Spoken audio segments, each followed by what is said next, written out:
টানা 24 বছর ধরে গোল। ফুটবলের ইতিহাসে এমন অবিশ্বাস্য কীর্তি আর কারো নেই।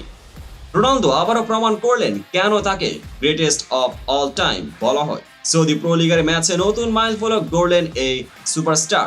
এই অবিশ্বাস্য কীর্তির পুরো গল্প জানতে দেখুন ভিডিওটি শেষ পর্যন্ত।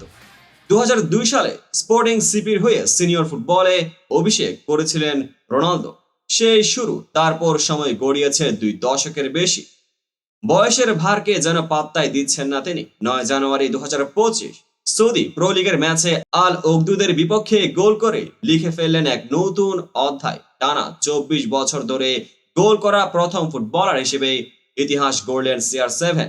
ম্যাচের 42 মিনিটে পেনাল্টি থেকে বল জালে জড়ান রোনালদো। এই গোলটি শুধু আল নাসরের জয় নিশ্চিত করেনি, বরং ইতিহাসের পাতায় তার নাম লিখে দিয়েছে সোনার অক্ষরে। রোনালদোর এই গোল ছিল ক্লাব ক্যারিয়ারের 782তম, আর জাতীয় দলের হয়ে করেছেন 135 গোল। হাজার গোলের মাইলফলক ছুঁতে এখন দরকার মাত্র 83 গোল। 39 বছর বয়সেও এই লক্ষ্য যেন তার জন্য অসম্ভব কিছু নয়। কিন্তু ম্যাচটি মুঠেও সহজ ছিল না। ষষ্ঠ মিনিটে আল নাসর পিছিয়ে পড়ে, তবে সাদিও মানের অসাধারণ পারফরমেন্সে রোনালদোদের জয় আসে 3-1 ব্যবধানে।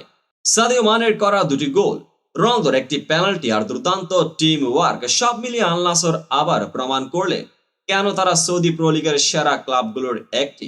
এ জয়ে আল নাসর 14 ম্যাচে 31 পয়েন্ট নিয়ে লিগ টেবিলের তৃতীয় স্থানে উঠে এসেছে। শীর্ষে রয়েছে আল ইত্তিহাদ 13 ম্যাচে 36 পয়েন্ট নিয়ে। তবে লিগের উত্তেজনা এখন তুঙ্গে। টানা 24 বছরে গোল করার রেকর্ড নিয়ে আপনি কি ভাবছেন?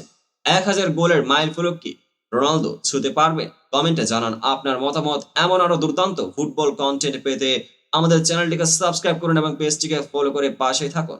দেখা হবে পরবর্তী আপডেটেড ভিডিওতে।